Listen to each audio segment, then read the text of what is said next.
So I have a question for you. Do you ever wonder if God still does miracles today? Like, not just back in Bible times or overseas, but does he still do miracles in our own lives, in our own backyard? Well, it's my incredible honor to be here today with you to tell you that he definitely does. And he still uses some of the least likely people to do his work through. People like me, a former teenage mom who grew up in a pretty dysfunctional home. Like many of the teenage moms I work with today, I spent most of my childhood walking on eggshells, kind of hoping that a big fight wouldn't break out and Dad wouldn't be angry. I was the oldest of 4 siblings, and I had a twin brother and sister, a year younger than me, and a baby sister a year younger than that. And also, like my teenage moms, I spent a lot of time with adult responsibilities far beyond my years, helping care for younger siblings, sometimes hiding them in the closet and telling them stories to distract them from what was going on at home. But in most homes, a lot of chaos. It's not always bad. When my dad wasn't drinking, he had a spirit of adventure, and we would sometimes find ourselves at Lakeside Amusement Park at 8 o'clock on a school night, just having a good time. And I loved going to church with my grandma. She took us to a little Lutheran church, and there was so much peace there, and it was so orderly, and I figured, God must live at my grandma's church. And I kind of hoped he would come shake up my house a little bit. Unfortunately, when I was 7.5 years old, our family suffered a tragedy that pretty much meant that there wasn't going to be a lot of shaking up happening at my house. My mom was making dinner one night, and my little brother was playing in our backyard, and I was watching that episode of I Love Lucy where she's like shoving all the chocolates in her mouth off of a conveyor belt. Kind of wish I would have been in the backyard watching my brother. He managed to tie one of our jump ropes over the top of our swing set, and he caught his neck in it, and he strangled. I remember my mom calling the ambulance, and the ambulance lights, and them getting whisked out to the hospital. And my sisters and I got sent to the neighbor, and I made my sisters sit down under a tree because I figured we had to pray to God and my grandma because surely he could do something. Sadly, that wasn't the case in this instance, and my brother passed away. I remember a few days later standing in the backyard, hollering up at God, like, I'm so mad at you. And I think I hate you, and you're no longer welcome in our house. I was pretty sure in my little kid brain that if you told God you hated him, it was pretty much over between the two of you. So I know now, obviously, our God has big shoulders. He can take our fear, and he can take our anger, and he can even take our blame. A couple of years later, my dad moved us to a tiny town in Lyman, Wyoming. They didn't even have a stoplight because he got a job on an oil rig, and we lived in a trailer park. And the violence in my house got worse because we were isolated. We were away from family and friends. So one day, my mom got the 3 of us girls out of school in the middle of the day, and we got on a bus and we left Wyoming and came back to Colorado to live with her parents. And from that time on, my mom pretty much worked all the time because my dad didn't pay child support, and she was pretty distant. So by the time I got to high school, I was ready for a change. I wanted to have fun. I wanted to make friends, and I had this one amazing friend. Her name was Liz, and I would spend the night at her house, and when we were 16, we would beg Liz's mom to let us borrow her giant pea green Buick so we could go cruise the mall. And so if any of you remember Westminster Mall, it was square, and so some of the kids would drive around this way, and the other kids would drive around that way, and if you liked someone, you'd wave at them and hope they pulled over. So for all you youngins in the room, we had swipe right and swipe left before you did. So here we are driving around in this giant sedan, and of course no boy is gonna notice us, and here comes this crazy, awesome, souped up Chevy Nova. It was rust colored, it was really loud, and the driver was super cute. So I'm waving, and to my total surprise, he actually pulled over. And that night, I met John. John was a lot quieter than his car, super sweet, super kind, and we started spending all of our time together. Until a year later, we were sitting outside of a clinic in that same souped-up Chevy Nova with the news that we were going to be parents. So at 17 years old, we had to go home and tell our parents that we were pregnant. I wasn't terribly worried about telling my parents because I didn't have a great relationship with them at that point, but I really didn't want to tell John's family because his parents, I'd gotten to spend time at their house, and they had the house I thought everybody should have. His parents they never fought. They ate dinner at the dinner table, like his dad took such good care of his mom. She had kidney disease, and they would do dialysis at home, and he cared for her. And my then boyfriend, in all of his 17-year-old wisdom, thought the best thing to do would be to tell them that we're pregnant while she's doing dialysis.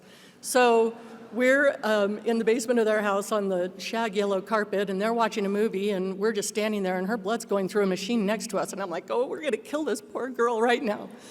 And he just blurts out, well, we're pregnant. In that moment, there could have been so many reactions from his folks: anger, yelling, tears, which probably there might have been later.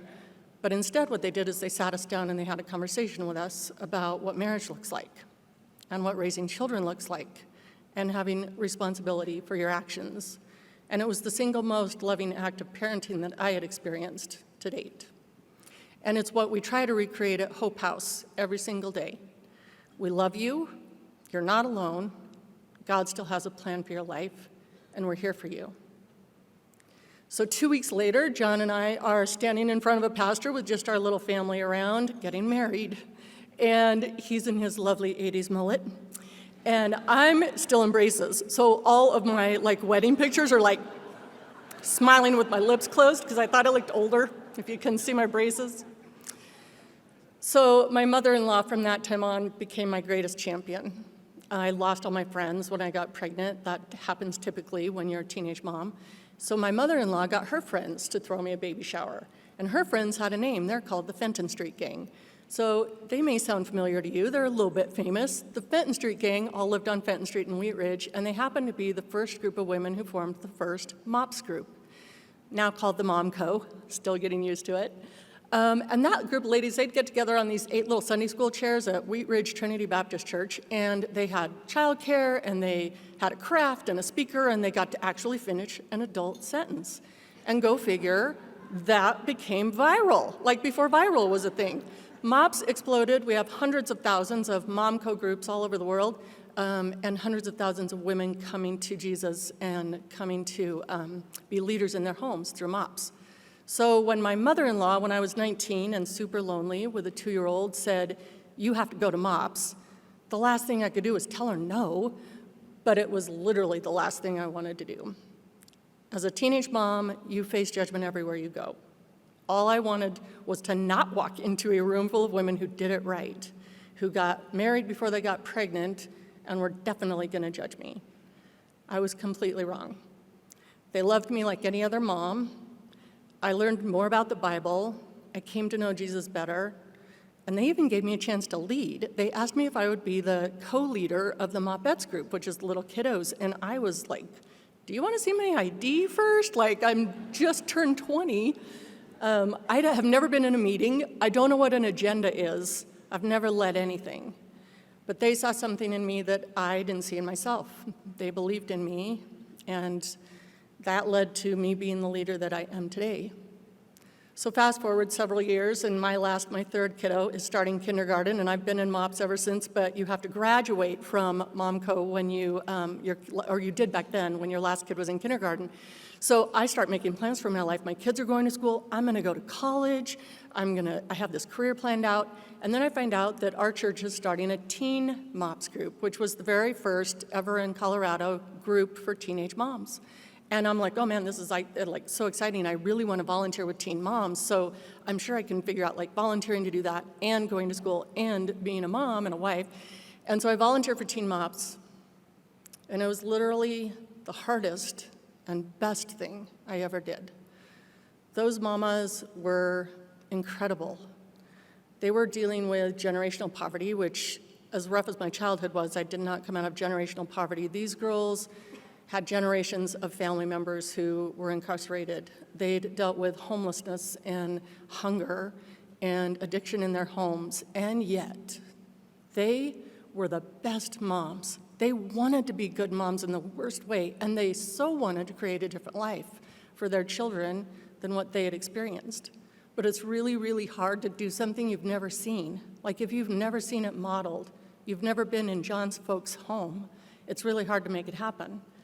So we're building trust with these girls and getting to know them better, and as we come to know them, they start telling us their stories, and they come to our leadership group and tell us that, when they're struggling, and maybe even, hey, I'm about to be homeless, and so we're like, oh my gosh, well, there must be something that is out there in our city that can help teenage moms. So we start researching. Come to find out, there's not one single home for teenage moms in the city of Denver. We had some maternity homes where you could go if you were pregnant, but our girls were parenting. We had shelters and transitional homes, but you had to be 18 or maybe even over 21 to go there. So there's nothing. So one night, one of the leaders at our Teen Mops group just threw out an idea, and she said, hey, what if we open a home for teenage moms? My heart totally leapt at that idea. For whatever reason, I was just like, wow, that would be so amazing to be part of something like that and to be able to actually solve this problem for our girls. And so at the same time, I was also kind of like, yeah, but I'm going to go to school.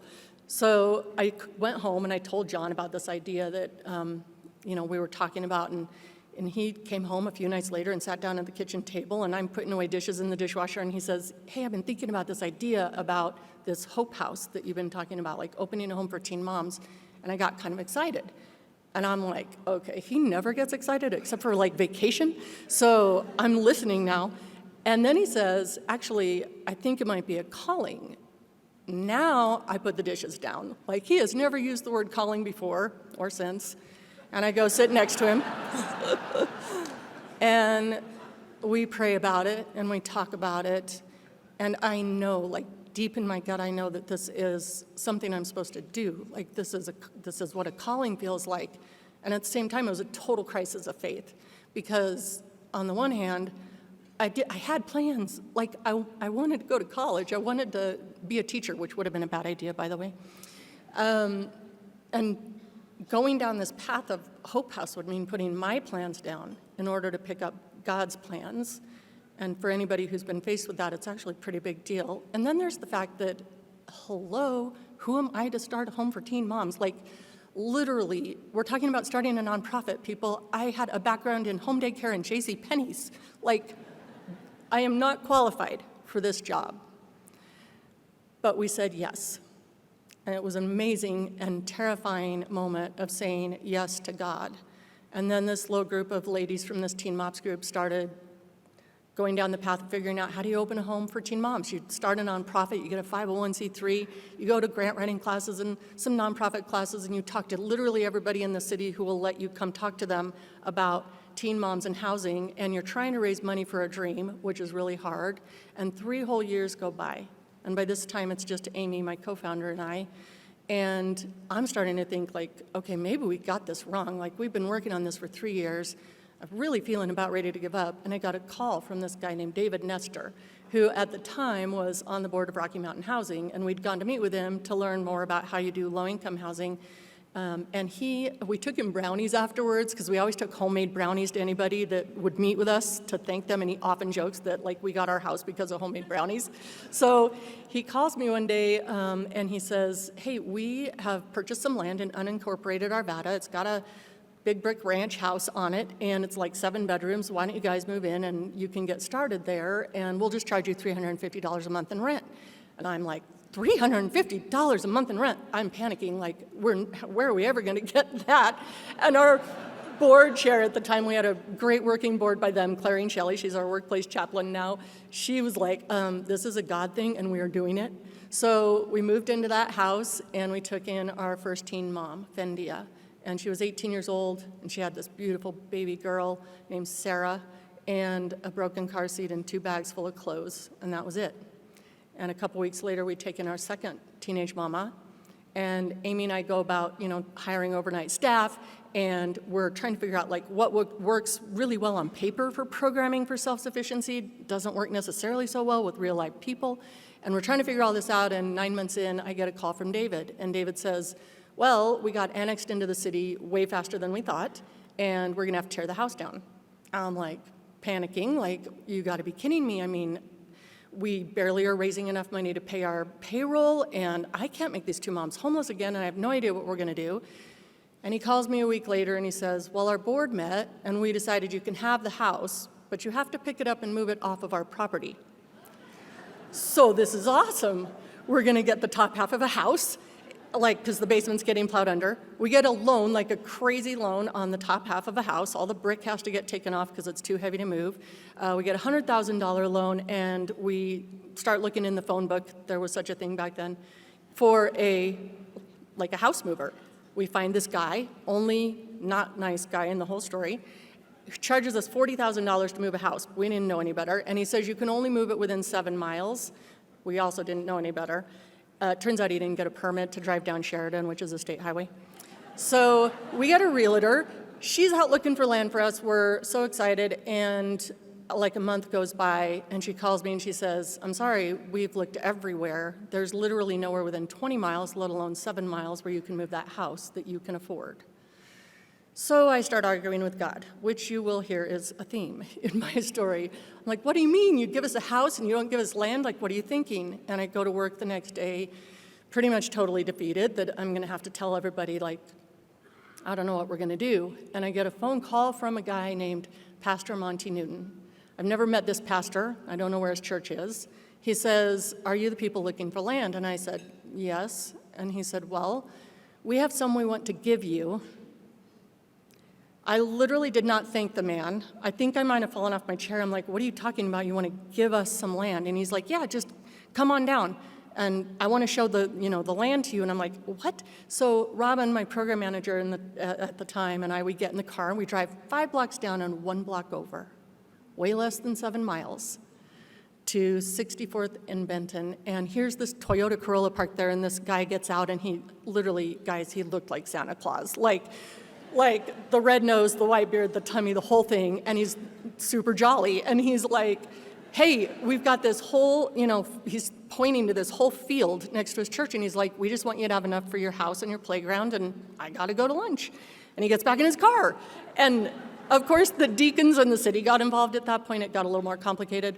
So Robin and I find ourselves at the city planner office asking Carol, the city planner, who I love dearly now, hey, how do you go about subdividing a little piece of land from this church? And she's cranky. She's like, no way. You guys are going to have to rezone that land. It's going to take an entire year. Rocky Mountain Housing has 2 months. It's not going to happen. So I'm standing at the counter arguing with God. What do you mean? You give us a house, you give us land, like now we can't even subdivide this thing.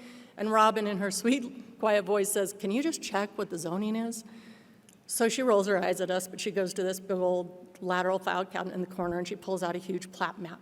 And down there in the corner in big green letters is R4, multifamily zoning, exactly what we needed in order to subdivide that piece of land. Turns out that church had zoned that property 25 years prior, way before Monty Newton, to put a maternity home on, and then they never did. So God knew way before I was a teenage mom, way before he put together that deal for that land, exactly how he was going to use that church, how he was going to use my life, John's life, and how he was going to use an entire community to build a home for teenage moms. And from that moment on, it was literally like an old-fashioned barn raising. Like, we had no money. I did not even know what a capital campaign was at that point in time. We were still barely raising enough money to pay bills. And we got a volunteer project manager, and he would call me up and say, tell me what it is we needed next. Like, we literally got the excavation of the basement all the way up to the roof donated through various trades and subs throughout the city of Arvada and beyond. So our project manager would call me and say things like, you need 13 4-foot egress window wells. I'm like, okay, what is it? How do you spell it and where do you get it?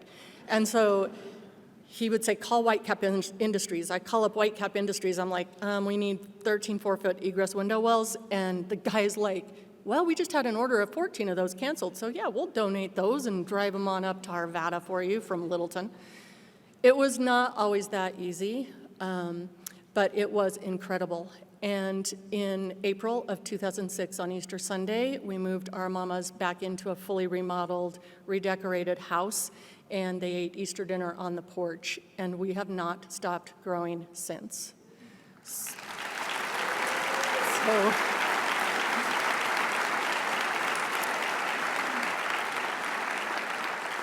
we now serve, this year we'll serve 280 teenage moms and their children on our campus in Arvada. We still have that house where we can serve up to 6 or 7 mamas, but we'll serve 160 through our housing navigation program this year. We'll, in our resource center, which we built and opened in 2019, serve our moms through educational programs, GED and high school, college and career, financial literacy, parenting classes, spiritual growth, you name it, anything that they need to help them to become self-sufficient. And through our early childhood education program, in October of last year, we opened an early learning center with 100 spots for the children of our teen moms on our campus, and are just so excited to see that place filling up with children, and we are still not done. We are just at the beginning of a national affiliate network. We have a Hope House in Greeley, a Hope House in Canyon City, and we're exploring with Orange County, California, opening a Hope House there. So I have one last question for you today.